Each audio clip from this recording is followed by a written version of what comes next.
Despite China's continued presence and harassment, the Bureau of Fisheries and Aquatic Resources, or BFAR, together with the Philippine Coast Guard, or PCG, reported that its resupply mission to Panatag Shoal in the West Philippine Sea was successful. Our PTV correspondent Christian Bascones has the report. As the sun rose, Filipino fishermen welcomed Bureau of Fisheries and Aquatic Resources, or BFAR, vessels in Panatag Shoal, also known as Scarborough Shoal.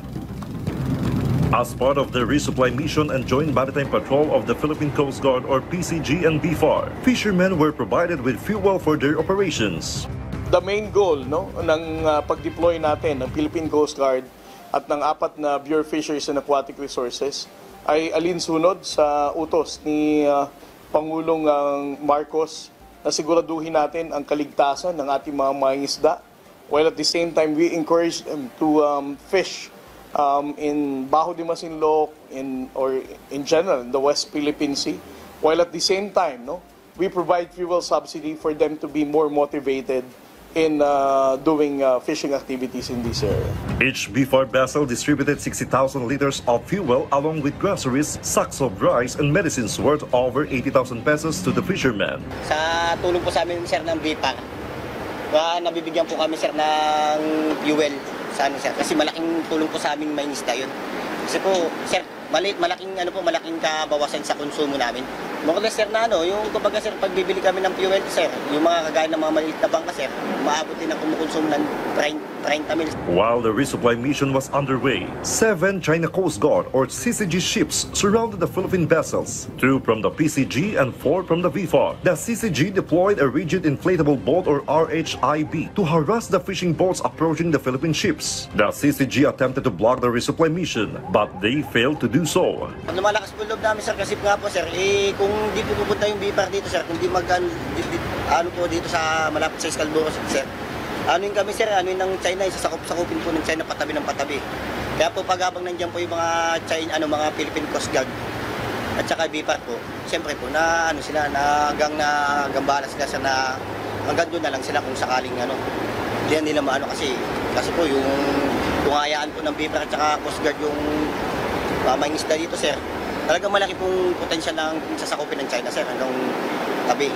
According to the PCG, the fishermen can be considered heroes for continuing to fight to keep Panatag Shoal under Philippine control. Yan ang ating worry, kung patuloy na walang mangingisdang Pilipino na pupunta sa West Philippine Sea or even in Bajo de Masinloc, parang we have already given up in asserting our rights in the West Philippine Sea.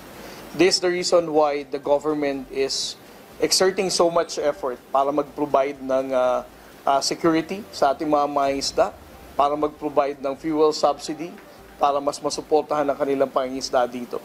It's because we want the Filipino fishermen na malaya pa rin makapangisda rito.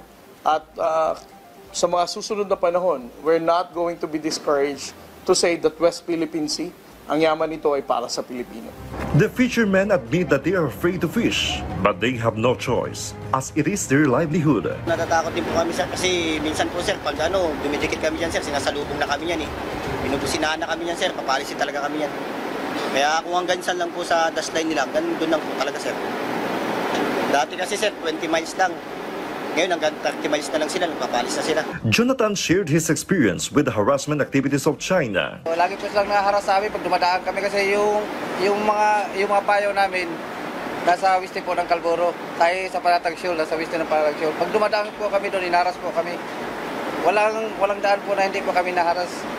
Pinatid po kami sa 30 nautical miles o 40 nautical miles.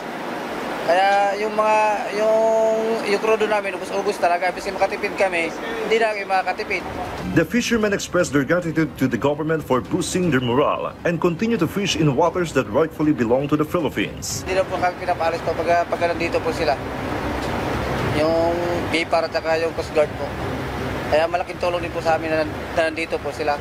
As the Joint Maritime Patrol continued the next day, the China Coast Guard persisted in harassing the Philippine vessels, moving even closer. No matter how much force China uses, Filipinos remained resilient in defending the country's territory.